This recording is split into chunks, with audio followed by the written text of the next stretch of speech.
Hello dear viewer. I do not wish to make this video to start drama, and I do not mean to spread any hatred or malice towards Katarn. The reason for this video is because I believe what Captain Katarn alleges throughout his video, "You would have hated Squadron 42 in 2016, is flat out and provably false, at least from a certain point of view.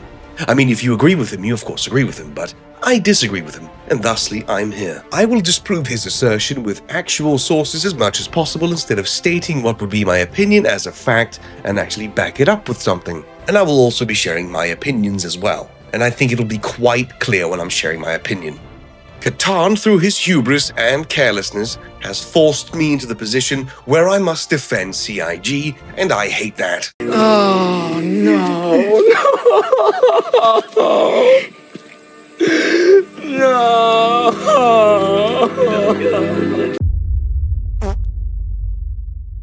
I make this response in an effort to show that he is pulling some shite out of his ass, and he's hoping that you aren't unemployed enough to fact-check him.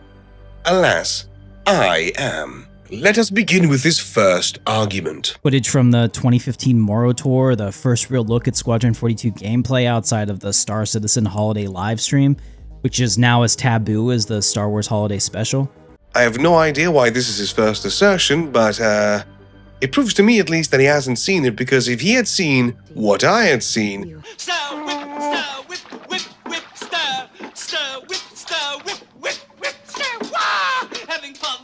even though the 2017 holiday special is cringe. Hello, and welcome to sunny Los Angeles.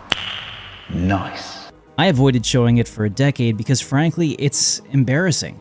It's embarrassing for me as a backer, and it's pretty damn embarrassing for CIG. Roberts walked the audience through what was supposed to be a glimpse of Squadron 42. The game was already 3 years into development, and what they had to show wasn't close to the cinematic experience CIG had promised in the Kickstarter campaign. I mean, it begins with a rather cinematic, sweeping piece of footage of the Idrises alongside each other. This, dearest viewer, is the introductory mission after the big space battle has occurred, and after you've been to flight school and the hospital and all that crap. This showcases your first arrival on your new posting, which is the UEEN Stanton A. Idris frigate. It's supposed to be underwhelming and hostile. It's a new place, new crew, with new faces. They even highlight this towards the ending of the Morrow tour, where we get to see Rona Mitra in the game, I believe for the first time. Now some people have got big dreams of thrashing duel out with Bishop, and think a post like this isn't worth their time.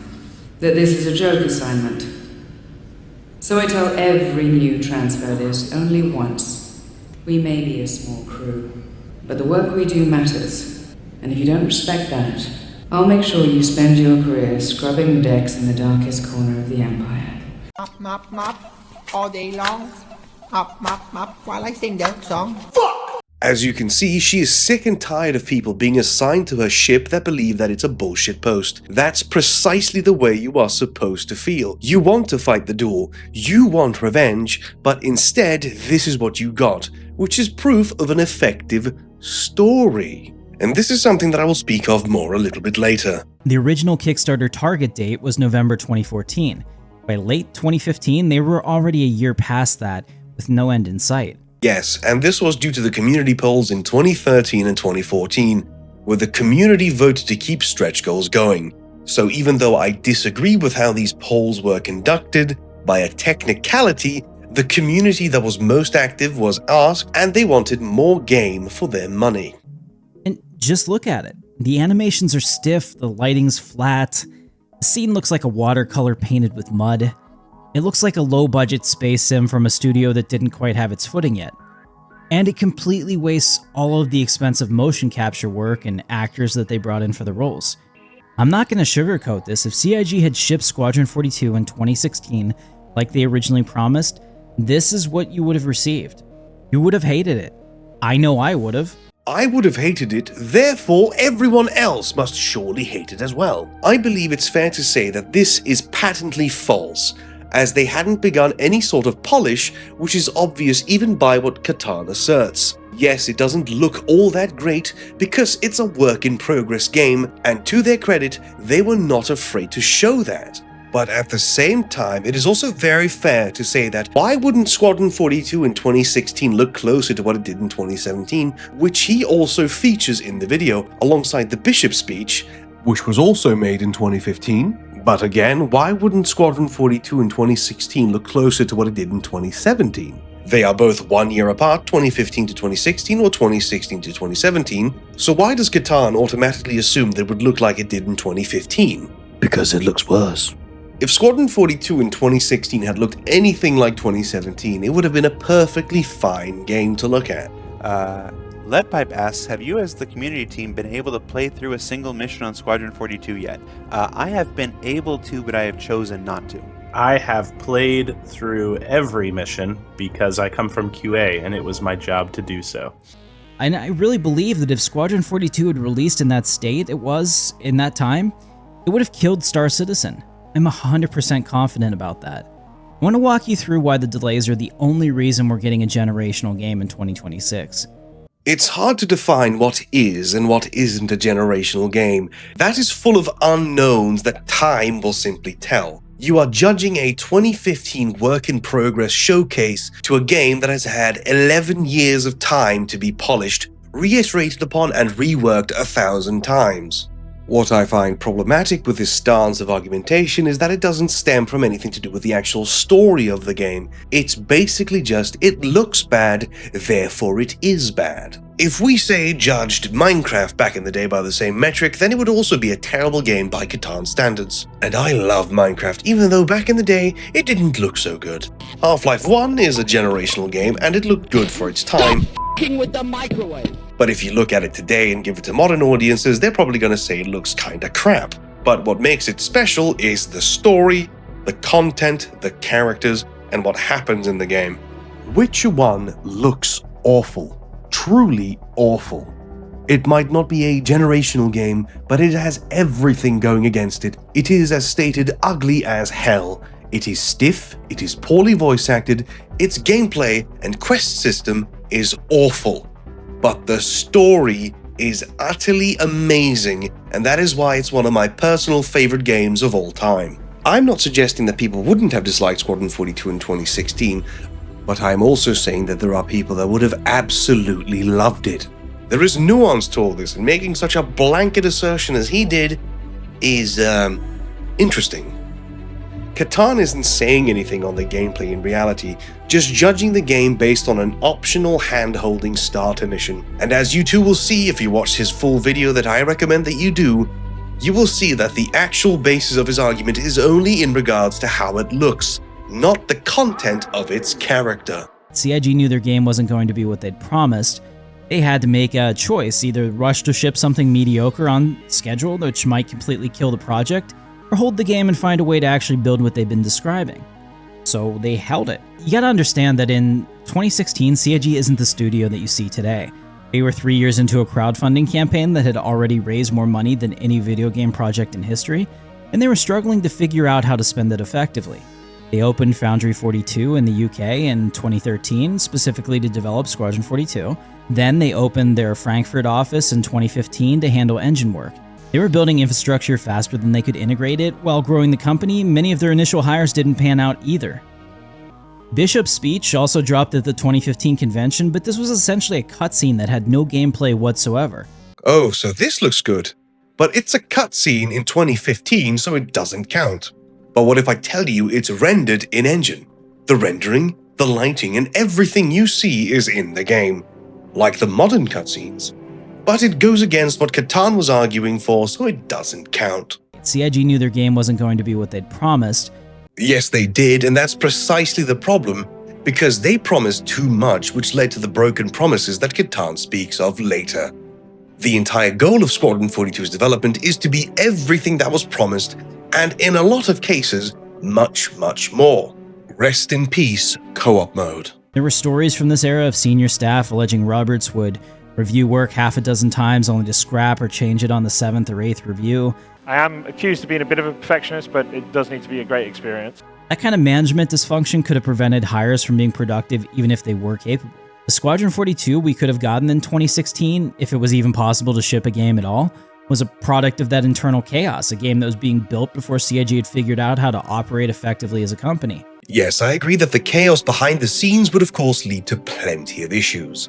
But just because a game has a shite release doesn't automatically mean there's not any more fight left within it.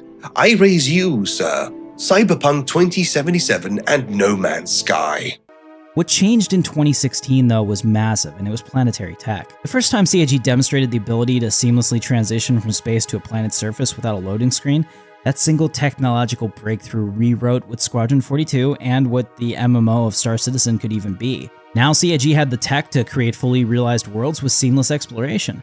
Planetary tech was first unveiled to the public in the form of the From Pupil to Planet trailer in 2015, December 15th, but still 2015. We'd then go on to see it in Star Citizen in 2016, but yes, the somewhat seamless exploration was something that they'd go on to show us a bit later in the 2017 vertical slice that was shown to us during the holiday special that Katarn does not like.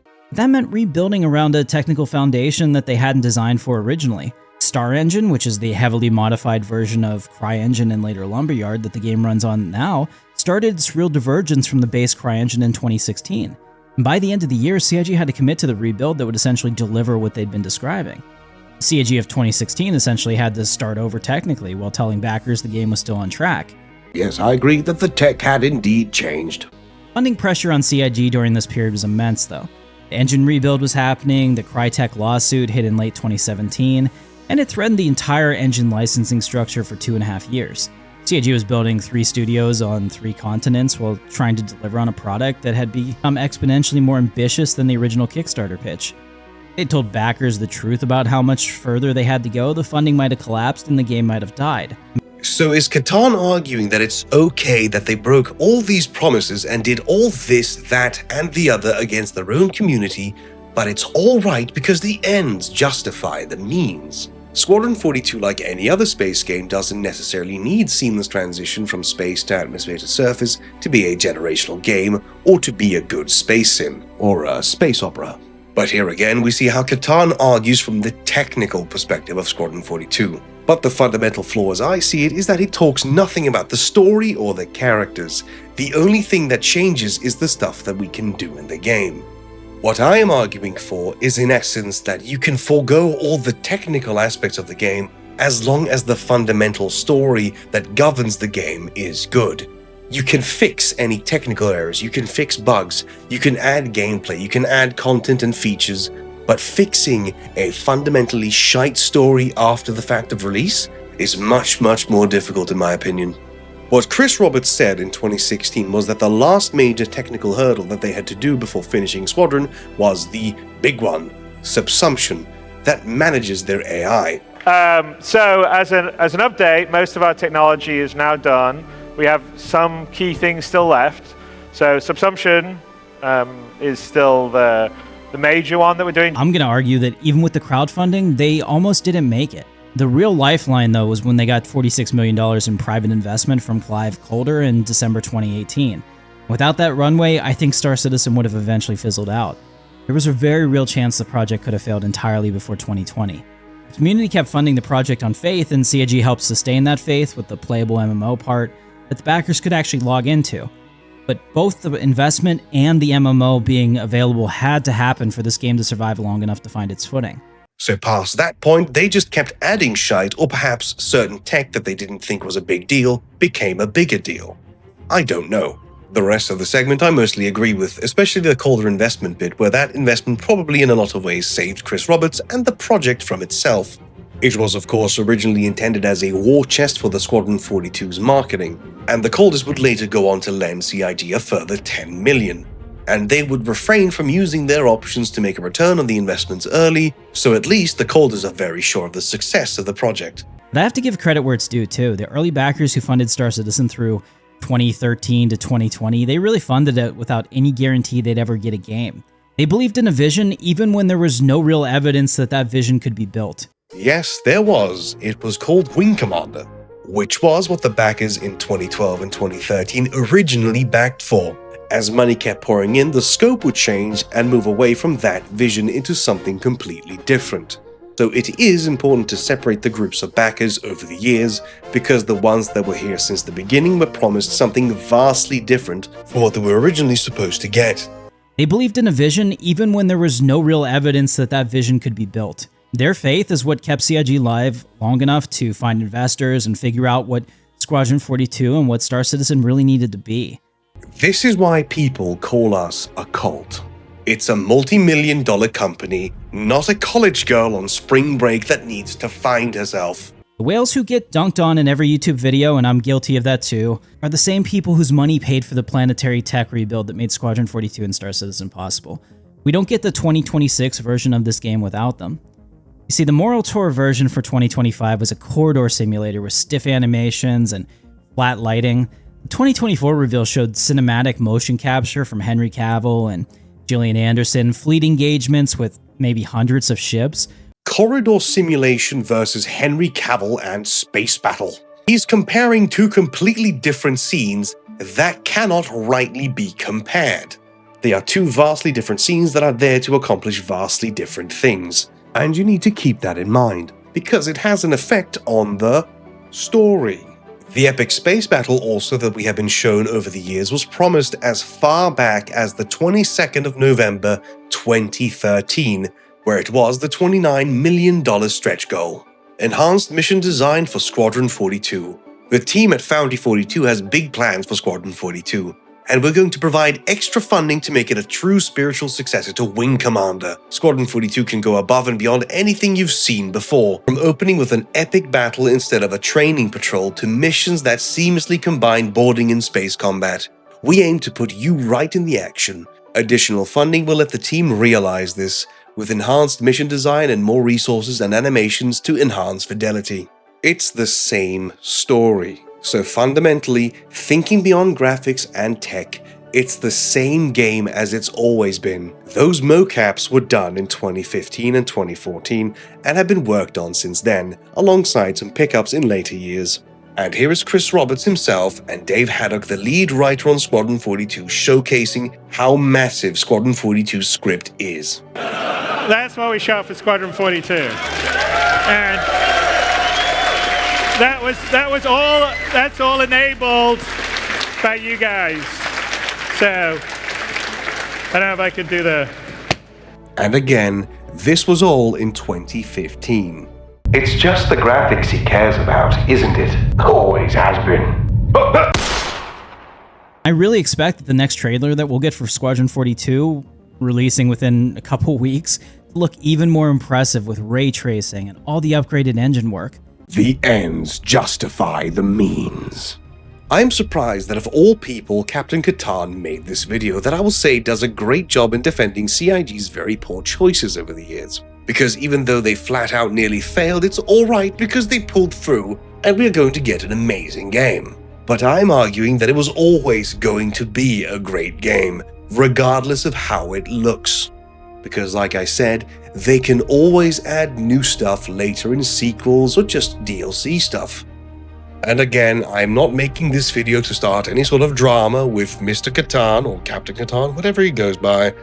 I'm merely doing this because I vehemently disagree with his stance, and I think that he's doing a disservice to himself and the community because he is in essence gaslighting the community and misinforming it. It is difficult to tell if you would or would not have actually hated a game if you never actually got to play it.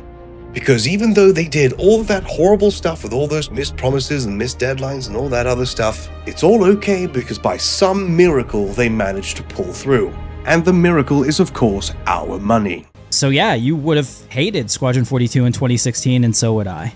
No. Thank you very much for watching. Please remember to like, comment, and subscribe and all that other cringe shit. If you want to support the channel monetarily, you can do so by supporting me on Ko-Fi or by becoming a YouTube member. Goodbye.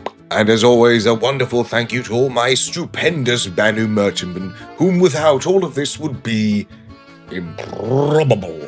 A humongous thank you to my wonderful Apex fishies of DJ Crowbar, Raptor Jesus, Half-Breed Bastard, and Magic. A sneaky thank you to my wonderful Soostremmings, Toby Darretts, of Mouseclick, DJ Crowbar, Combat Creations, Half-Breed Bastard, LeDuck, Big Kronk, and Davidri. A feverish thank you to my stupendous, fantastic people of Iphaniora and Ignore Me. And a delirious thank you to my wonderful enthusiasts of Styles, Hamza Karal, Tenkins, Noclat, Comrade Winston, Longyorn, Bloodix, and of course, Monk. Thank you all very much for the money.